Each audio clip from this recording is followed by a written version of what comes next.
হযরত আলী রহমতুল্লাহ ইসলামের চতুর্থ খলিফা ছিলেন এবং খোলাফায়ে রাশেদিন বা সুশাসন প্রতিষ্ঠাকারী 4 খলিফার অন্যতম। তিনি রাষ্ট্র পরিচালনার ক্ষেত্রে ন্যায়বিচার, সমতা এবং সামাজিক কল্যাণে বিশেষ মনোযোগ দিয়েছিলেন। তার শাসন ব্যবস্থা মূলত কুরআন ও হাদিসের উপর ভিত্তি করে পরিচালিত হতো। নিচে তার রাষ্ট্র শাসনের কয়েকটি বৈশিষ্ট্য তুলে ধরা হল। 1. ন্যায়বিচার প্রতিষ্ঠা।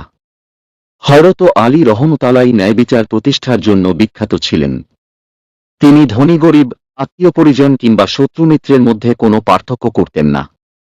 বিচারকার্যে সর্বদা নিরপেক্ষতার নীতি অনুসরণ করতেন। 2. প্রশাসনিক দক্ষতা। তিনি প্রশাসনের বিভিন্ন দায়িত্বে সৎ ও যোগ্য ব্যক্তিদের নিয়োগ করতেন। দুর্নীতি ও অপব্যবহার বন্ধে কঠোর ছিলেন। একবার কোনো গভর্নরের বিরুদ্ধে অভিযোগ প্রমাণিত হলে তিনি তাকে অপসারণ করেছিলেন। 3. জনকল্যাণে মনোযোগ। তিনি জনগণের মৌলিক চাহিদা পূরণে উদ্যোগী ছিলেন।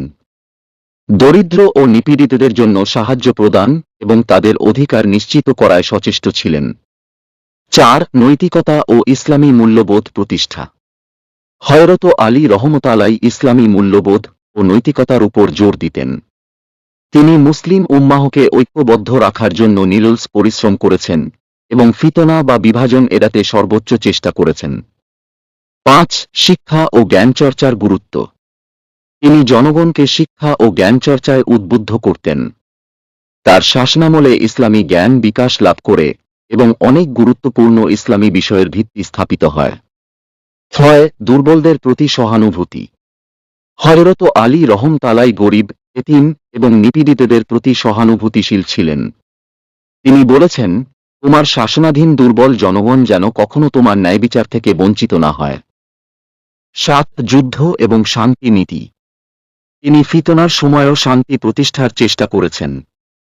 তার শাসনামলে বিভিন্ন গৃহযুদ্ধ হলেও তিনি সব সময় মুসলিম উম্মাহর ঐক্যের জন্য কাজ করেছেন। হযরত আলী রহমতুল্লাহের শাসন ব্যবস্থা আজকের দিনেও ন্যায়বিচার, সমতা এবং জনগণের কল্যাণে প্রেরণা হিসেবে বিবেচিত হয়। তার জীবন ও কর্ম থেকে শিক্ষা গ্রহণ করা আমাদের জন্য অত্যন্ত গুরুত্বপূর্ণ।